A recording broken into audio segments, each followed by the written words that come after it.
LBS. Lubs? What are lubs? The poster was advertising a play I'd never heard of. It was an old map of the London Underground.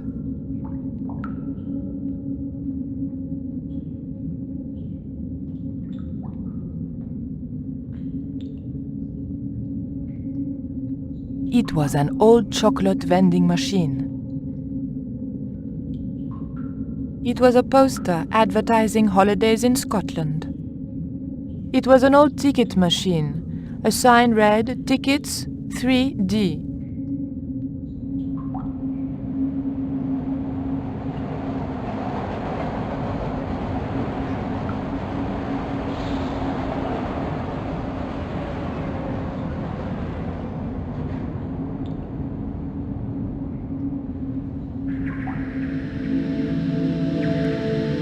The train signal light still worked.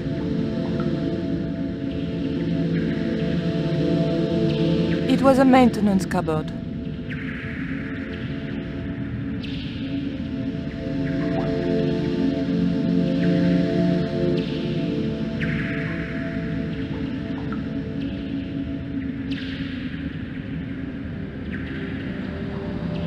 The machine needed to be fed a coin before it would operate. It was a cup which caught rejected coins. The cup was empty. A flap covered the tray into which the machine dispensed chocolate bars. The tray was empty. 1D only was embossed below the coin slot. Something protruded slightly from the slot.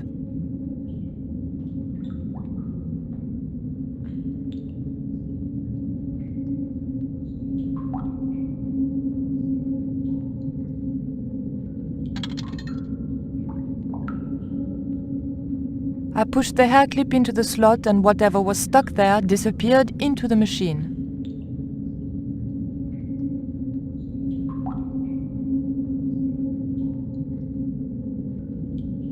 I pulled out an old English penny.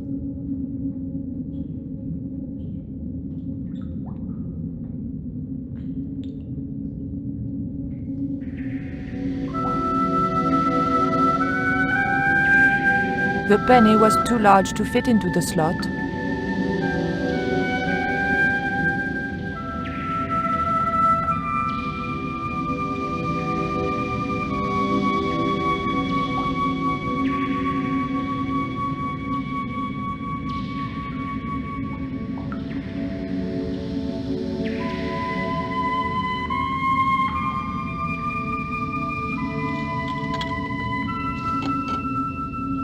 I put the old penny into the slot, the needle twitched rustily and the machine spat out a card. The weight was in imperial units. It meant nothing to me. The card also had my fortune on it. A family quarrel will turn out to your advantage.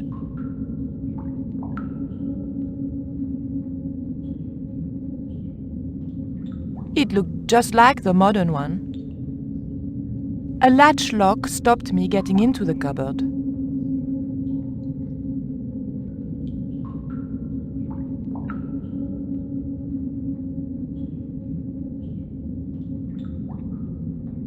The card just bent when I tried to force it down the edge of the cupboard door.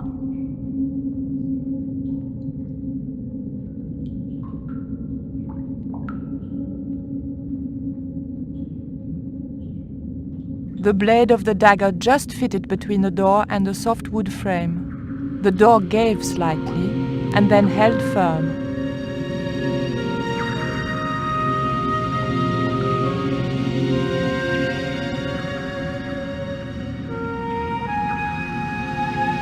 I remembered my student days when I regularly forgot my house keys. A wiggle with the thick card between the frame and the lock, and the latch lifted.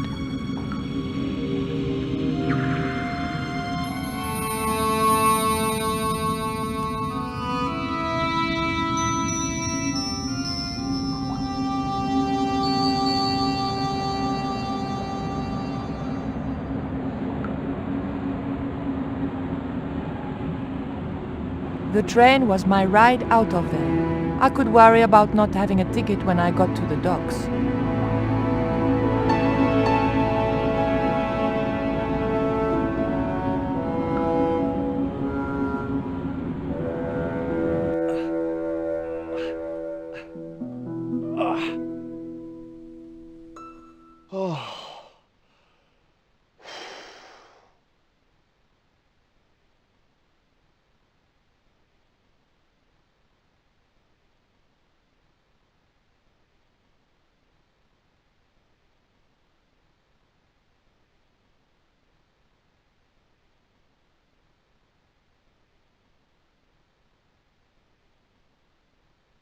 The path led off into the forest. The path led off towards the center of the island.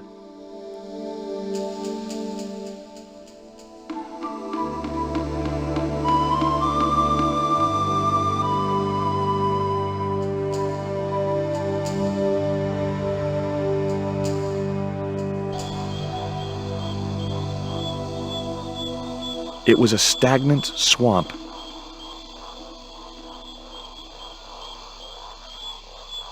Nothing, I mean nothing, would possess me to step into that swamp.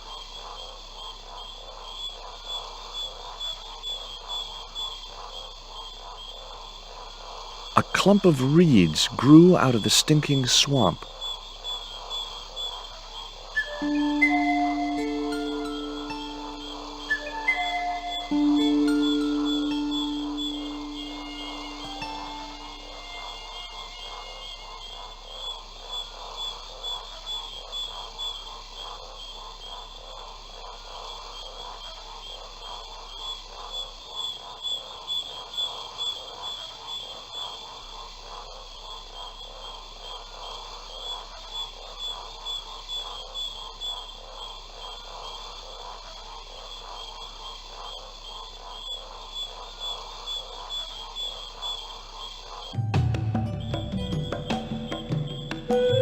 There was something in that hole beneath the rock.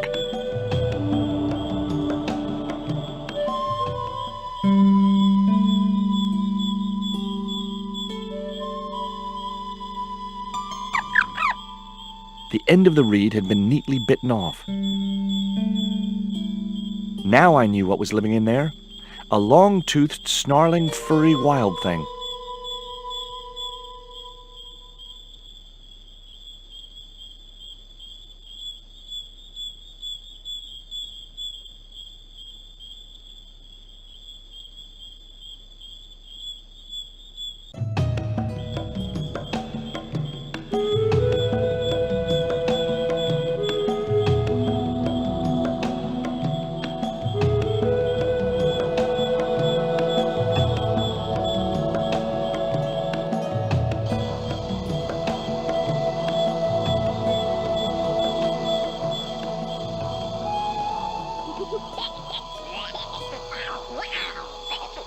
What the? Steady, guy, it's just a monkey.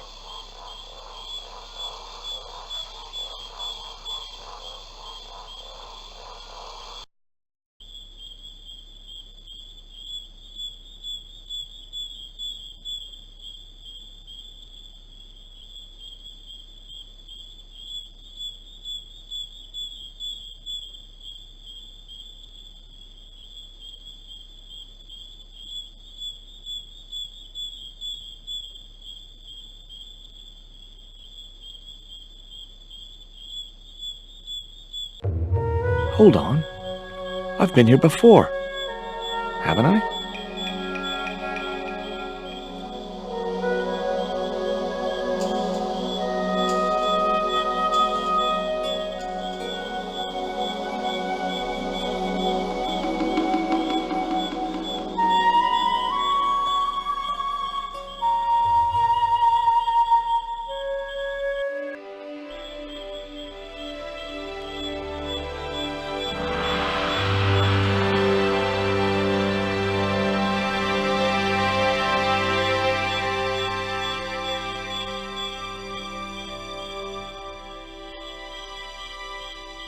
Initials had been carved into the rock.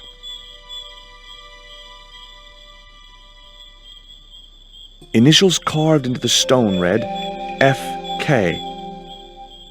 Frederick Ketch had been here. 3 shallow holes had been made in the rock.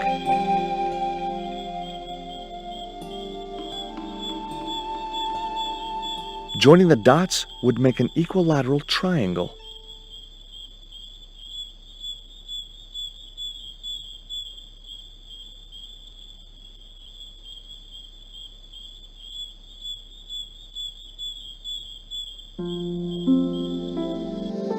The hill I was on had reminded me of a camel's hump as I'd climbed up it. Now I had to see what I could see.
The dart fitted snugly into the reed. Great. I was tooled up and dangerous.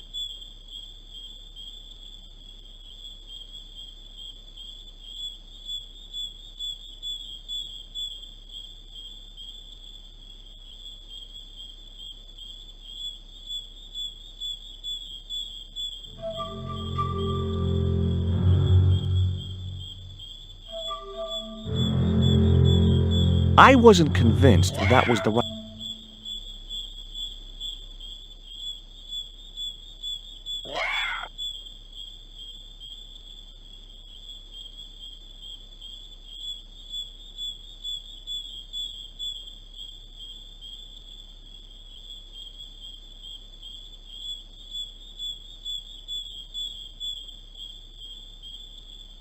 It was a stout, overhanging branch.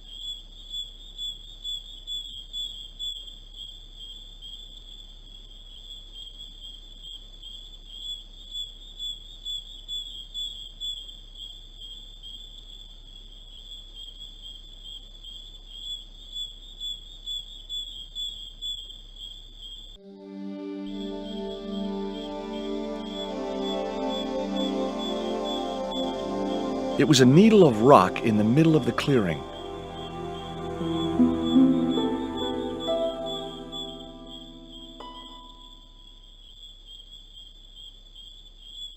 It didn't look like a natural formation. I remembered Ketch's log.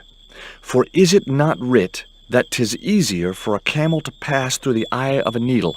Seemed pretty relevant now.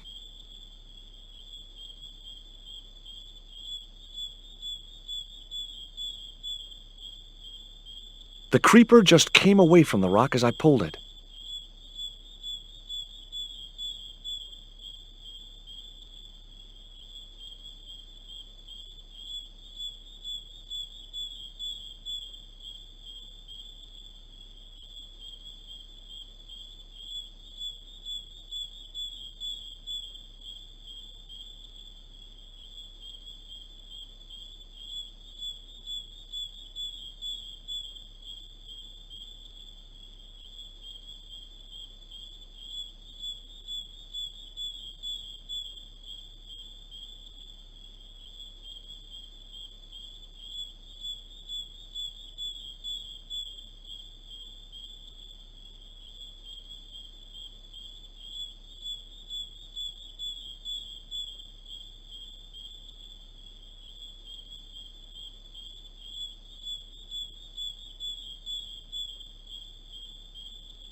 The creeper didn't look like it would hold my weight.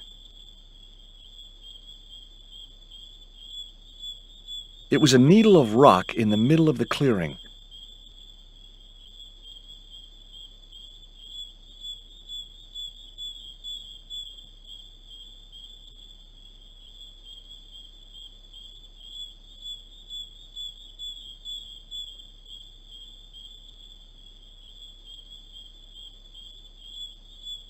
The net attached easily enough to the creeper and seemed secure.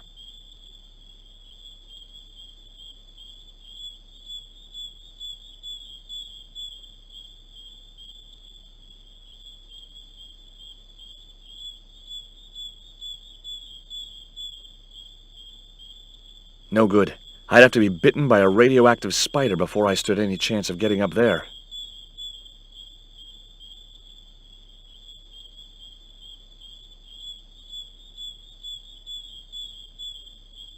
Great.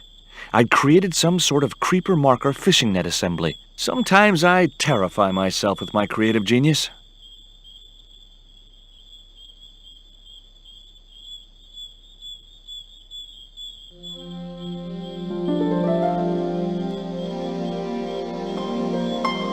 I'd successfully got the marker into a position near the top of the needle simply by using the kind of lateral thinking that can get you institutionalized.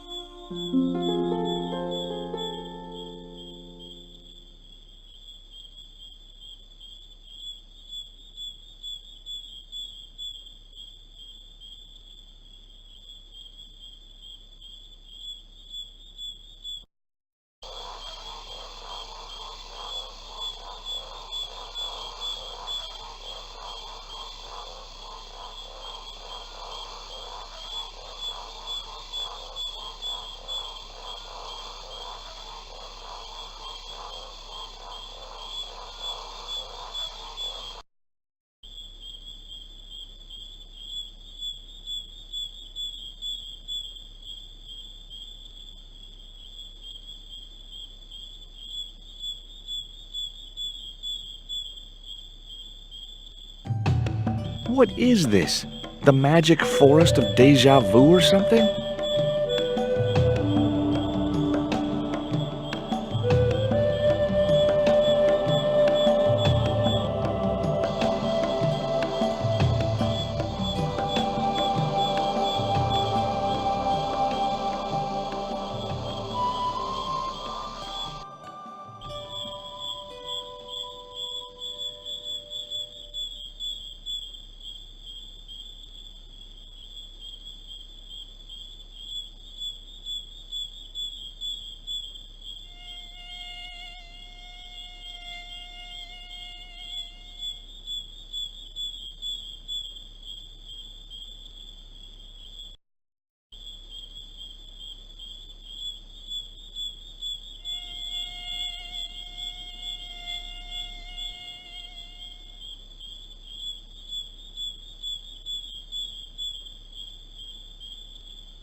It was the marker which I had raised up the needle of rock. I could see the marker I had fastened on the rock down in the forest, and right in line with it, that had to be where Ketch had hidden his treasure.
Got you.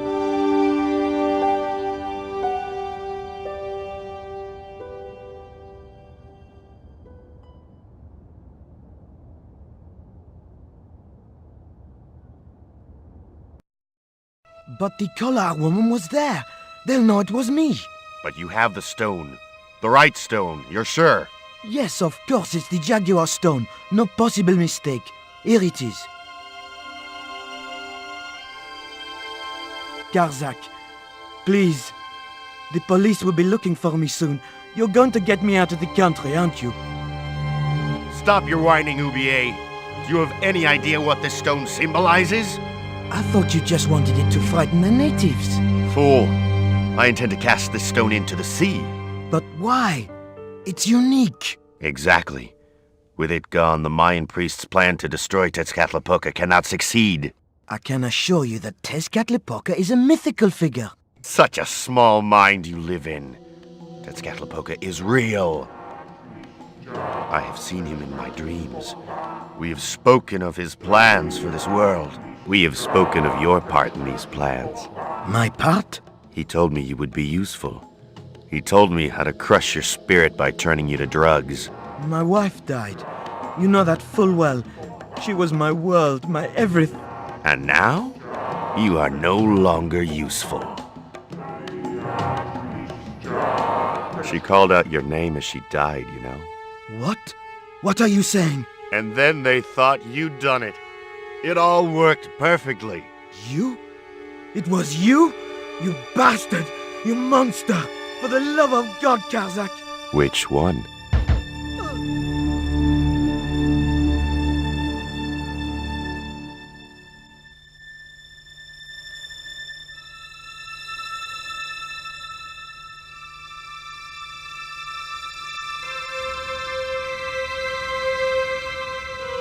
Ubier lay sprawled across the table. There were no signs of life, but I checked that Ubier really was beyond help.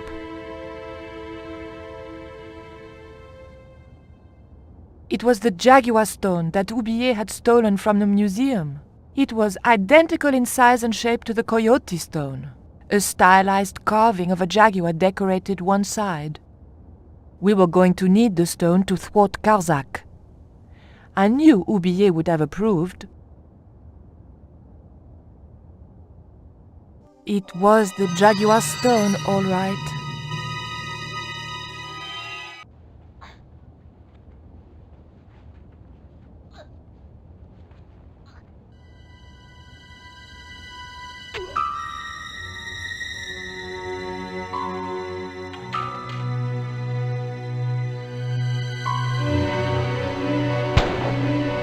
pirates!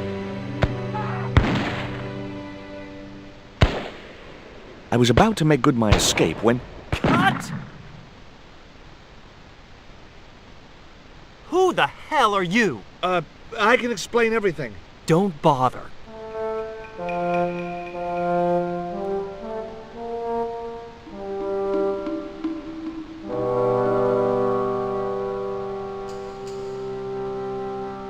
I'm sorry. I didn't realize you were making a movie. So who are you? Stobart. George Stobart. 2 B's and 2 T's. It's okay, Mr. Hawks. He wasn't in the shot. Hawks? This had to be Carlton Hawks, the newest enfant terrible of Tinseltown. I'd read about him. Mailroom boy makes good. Nice to know it was still possible to get to be a director armed with only an encyclopedic knowledge of postal charges. Stay out of the way, surfer boy. I'll deal with you later. Surfer boy? It was a woman with huge boots and an impressive cleavage.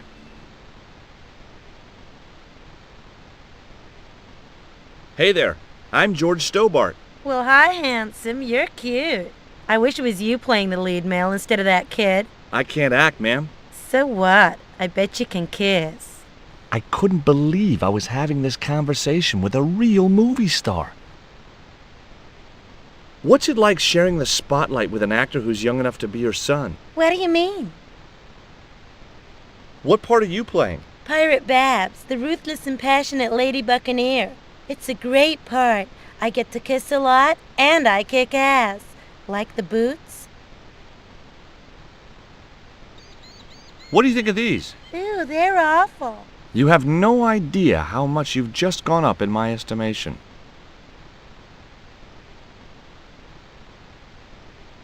Take a look at this ancient Mayan artifact. That's just a hunk of stone with a picture scratched on it. In a way, I guess. You don't happen to have seen anything similar, have you? No. I found this reed in the swamp on the other side of the island. Oh, yeah? Yeah, and I used it to shoot a poisoned dart at a wild boar. It was a real-life drama, not just a scene from a movie. Right. She was having trouble with the whole real life is not a movie concept.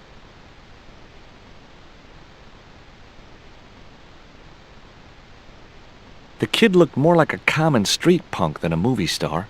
For some reason, the makeup department had given him a liberal sprinkling of zits.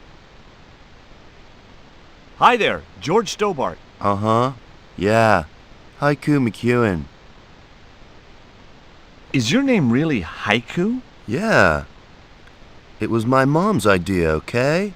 When I was born, I was so small and perfectly formed I reminded her of a Japanese poem. Well, I guess it could have been worse. She could have called you Limerick. That's my middle name. Did you always want to be an actor? I don't think of what I do as acting, man. You're not alone. It's more like I'm the voice of my generation. What I'm saying for the kids on the street. Which is what? I'm crap, I'm going nowhere? Huh? What are you saying, man? Stobart, get out of shot. Positions, everybody. I'll get a flip chart and explain it to you later, Haiku. Haiku, baby, are you ready? Okay, man. Which scene is this? You've been captured by Silver's accomplice, Pirate Babs, who's fallen in love with you. Okay, people, top of page 76, Sharon. What about my big speech? It's been cut. Everybody ready? Up to speed. Quiet on the set. Okay, let's make magic. Oh, please. And action! Why don't you forget that dumb old squire and his bunch of merry men? Can't you see we were made for each other? I know, but Squire Trelawney saved my life, Captain Babs. Why, if it hadn't have been for him, that giant octopus would have made mincemeat out of me. But right now he thinks you're a traitor. He's locked you out of the stockade, Jimbo. That 20-foot-high wall with spikes might have kept out Silver's men, but it ain't gonna stop me. Oh, Jimbo. Cut! Good heavy breathing, Sharon. Natch, I'm a pro. Did you get the heavy breathing, Flash? Did I ever, boss? You should have made this movie in 3D. Haiku, you were great. We're setting up for the stunt now, so get a bite to eat.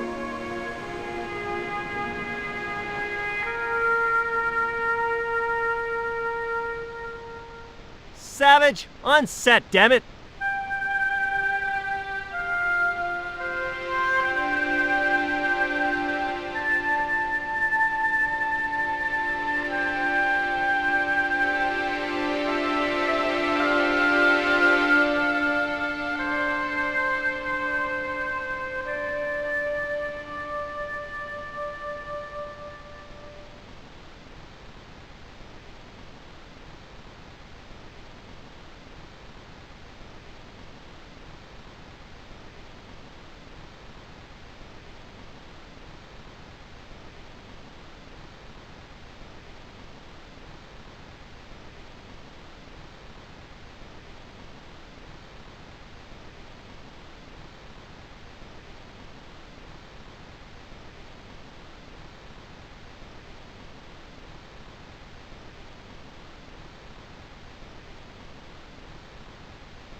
Hi, George Stobart. Hello, mate. You're English, right? Blimey, you don't miss much, do you? Bert Savage. What have you got there? Would you like a pancake, Bert? Don't mind if I do. The pancake oozed maple syrup all over Bert's chins. Ew, you put bloody syrup on that pancake. Now it's messed me all up.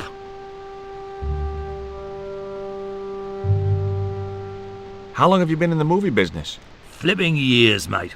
Absolutely flipping years. I was in the army before that. Thought to myself, you've been risking your bleeding neck every day, why not cash in on it like? So you became a stuntman, just like that? Nah, of course not. I had to do the training first.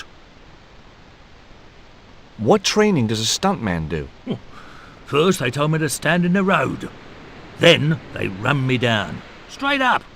Drove at me with a car. I couldn't believe it. I was up on the bonnet and over the other side before I realised he wasn't stopping. Then they threw me downstairs a bit and gives me a certificate. Did you ever work with Carol Climax? The Dirty Dachshund? I'll say. Flipping princess, mate. I heard she was very beautiful. Mind you, she acted like one too. Ordering this, demanding that. Did you ever meet Bertrand Oubier? Meet him? No. I saw him a few times, though. He didn't like his wife being in films. Do you think Oubier murdered his wife? I wouldn't be surprised if he did. Mind you, there were plenty of people who could have done her in. I thought the public loved her. Yeah, but people who knew her saw the other side. Would you like this pot of syrup? No way, I'm messed up enough already.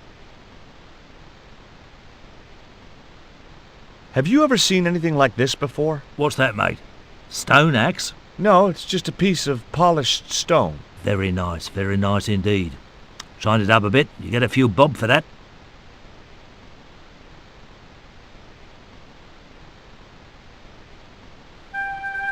I'd seen a lot of strange things on this island, but here was a bush that was buzzing.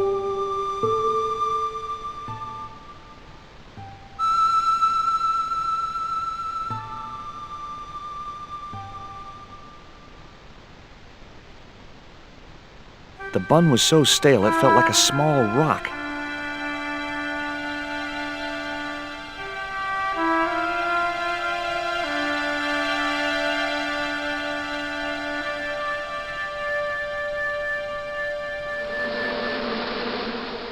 Those hornets were not pleased.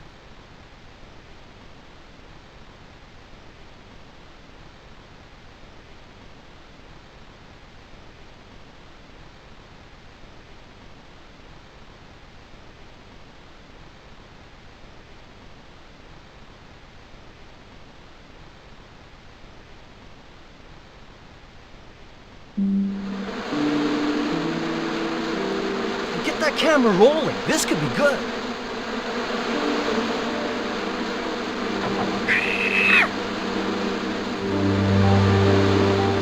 and printed. That was brilliant, folks.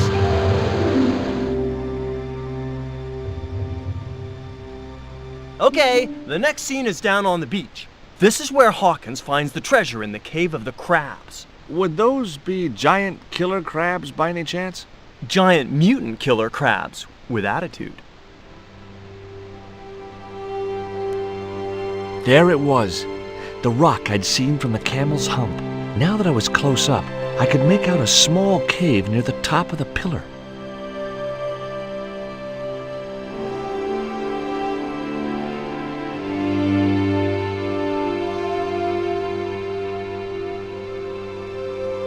Hey, you! Trouble! Who, me?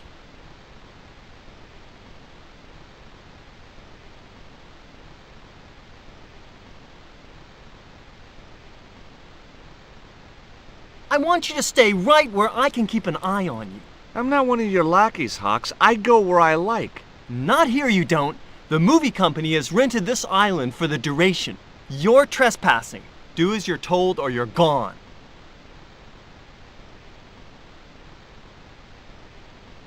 I was talking to Mr. Savage, the stuntman. Is he all right? What makes you say that? He's not making any sense. The guy's English. Why don't you use that cave up on the rock pillar at the end of the beach? We don't have a stuntman anymore. Hey, I'll do the stunt. I appreciate the offer, but if you fall, you'll sue us. No, I won't. Everybody hear that? I heard it. Good enough, we're covered. Got any experience? Death-defying leaps, desperate fistfights, getting caught in explosions, you name it. Okay, people, move out. We're shooting the scene at the end of the beach. No, we're not. The camera's still bogged down. Shoot, I forgot about that. No go, Stobart. We'll have to use this cave after all. What's the name of the movie? Are you trying to be funny? No. It's Treasure Island, the only book I ever read twice. I don't recall any girls in Treasure Island. Gotta think box office. People like that kind of thing. What other changes have you made to the story? Just a few minor details. You haven't written out Long John Silver. Are you questioning my integrity as an artist? Of course Silver's still in it. We've even hung on to Captain Flint. His parrot. His trained attack falcon. Why do you think Blind Pew's blind?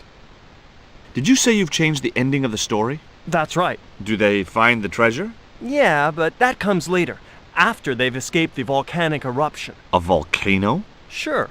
Krakatoa. All the millions spent on a movie, and nobody thinks to buy an atlas. Who's playing Jim Hawkins? Haiku McEwen.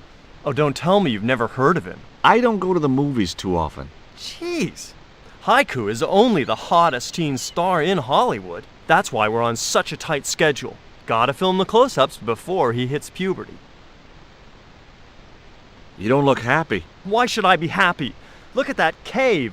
It's supposed to be where the treasure is. So? Look at it. It's crap. Does that look like the sort of place anybody would hide treasure? I should have had props build me a proper damn cave. A cinematic cave. What do you mean, a cinematic cave? One with drama. Danger. One that looks like the mouth of a big stone skull would be cool, but I'd settle for drama and danger. Who's the leading lady? Don't you recognize her? That's Sharon Kowalski. Oh, right. I'd never heard of her. You know what the locals call this place, don't you? No, but I guess you're gonna tell me. Zombie Island. Zombies? A crazed gleam came into his eye. Get me the writers. Get me makeup. I want zombie pirates in this movie by the end of today.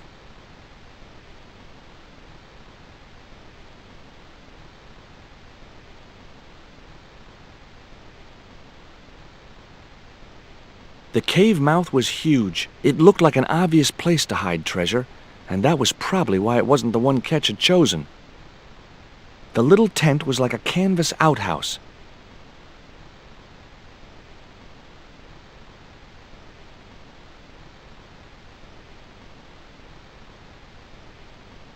Hey, surfer boy, stay out of there. Oh, what is it this time? That's the wardrobe tent. You've got no business to be going in there. Looked like I wasn't going to get to play dress-up.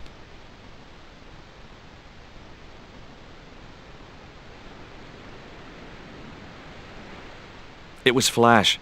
He didn't look happy.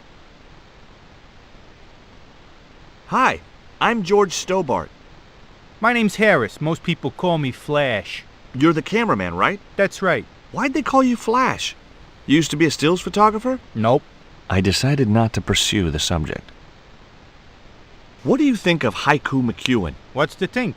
The kid will have earned more by the time his balls drop than I'll earn in a lifetime. Good luck to him.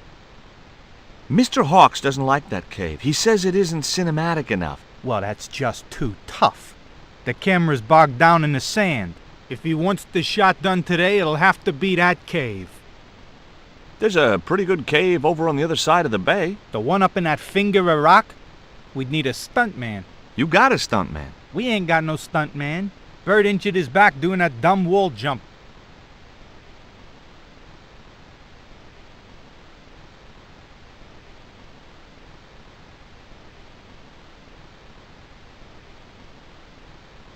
Hi, Bert. Don't you eye me. Fine friend you turned out to be. What's the problem? Huh. What's it like to work with Carlton Hawk? Flipping misery, mate. Look, Bert, what's wrong? You got a bloody nerve. If I didn't know better, I'd have thought you gave me that pancake just so them hornets would go for me. Oh, Bert, you've wounded me. How can you think that? Well, by looking at the evidence. I don't know why you still want to be a stuntman anyway. Which is all I know, isn't it? If I don't do this, what do I do? Well, how about being a stunt coordinator? Being a what? You stand around in a big jacket and a baseball cap, telling the stunt people what to do. I can do that. Hey, you've done the job for years and you're not dead. That's gotta be good for morale. Well, I don't know. You get your own megaphone. I'll do it. George Stobart, international adventurer and roaming careers advisor. What films have you worked on in the past? Remember Death Stalker of the 10th grade? The psychotic biker what crashed into the school bus? That was me. Or what about They Prayed to Satan? I was the bloke in the hospital scene. You know, the one who caught fire, fell through the flipping skylight. I don't think I caught those. Must be cool getting to travel the world like this. Yeah, nice here, innit? My Beryl used to love the seaside. Day out at Clacton. Bloody smashing. A pint of jellied eels washed down with a bottle of brown. Quick feel on a big wheel and a stroll around the town. Course, them days, you could live like a flipping king on 10 bob a night. Tombola, frothy coffee at the cap or the prom. You know, I don't have the faintest idea what you're talking about. I've had a great idea. How about you dress up as Jim Hawkins and climb up to that cave over there? What cave? That cave? You must think I'm balmy. I did me back in being chased by them hornets over that flaming stockade wall. No way am I going up there. Well, that narrowed the field.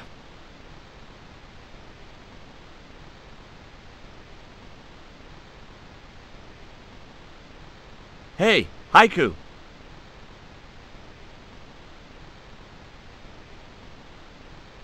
Yeah, man. You're playing Jim Hawkins, right? Jimbo. I had Mr. Hawks change his name. Jimbo Hawkins, right. I may not be making millions of dollars, and I may not have thousands of nubile, if uncritical, young women lusting for my body, but I've got something that you haven't. This small piece of coal. Man, you're getting freaky on me.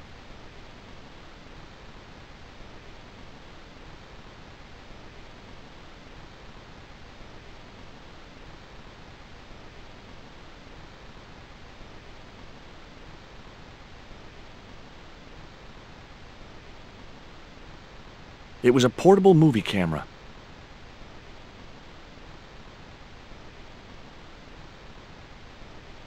Flash? Yep.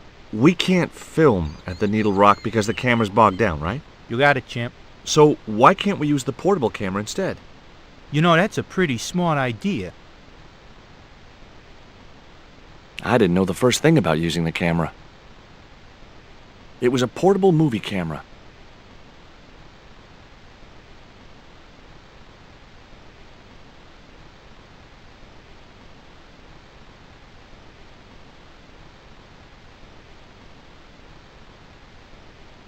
That camera wasn't going anywhere.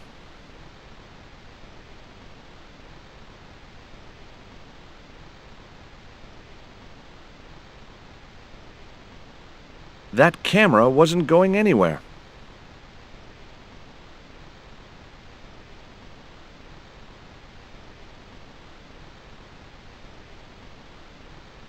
I didn't know the first thing about using the camera.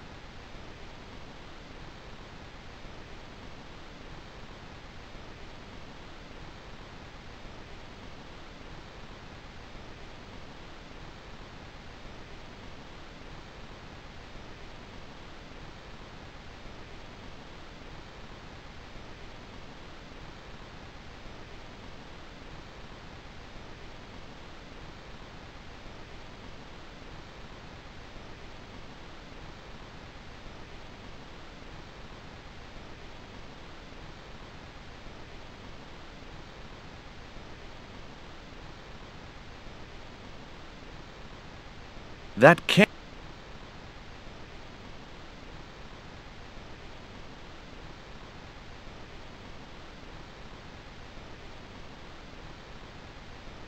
That...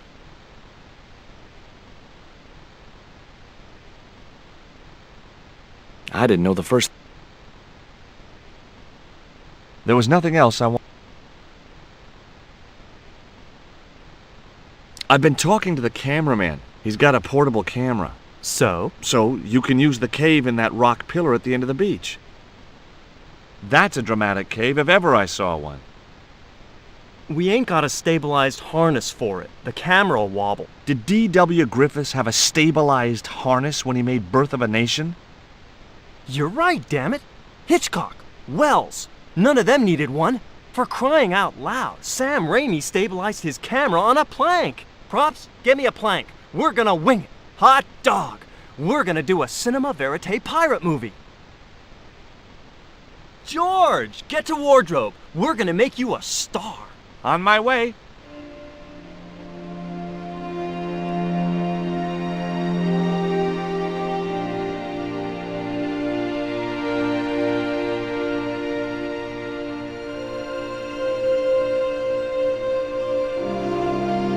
Ready when you are, Mr. Hawks.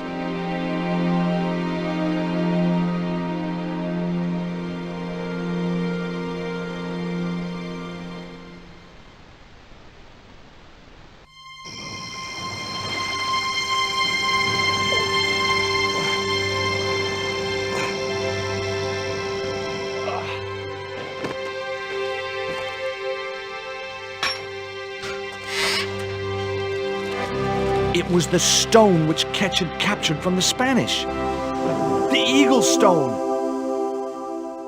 I returned to Quaramonte and found that Georges had left a message with Conchita. He'd already left for the Indian village, so I hurried to catch up with him. When I arrived, I found a scene of desolation.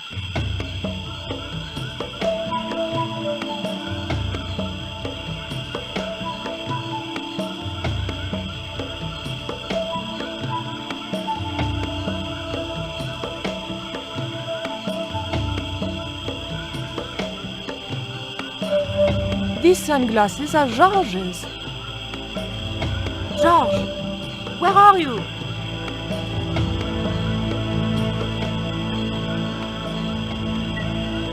Titi Poco, I'm almost glad to see you.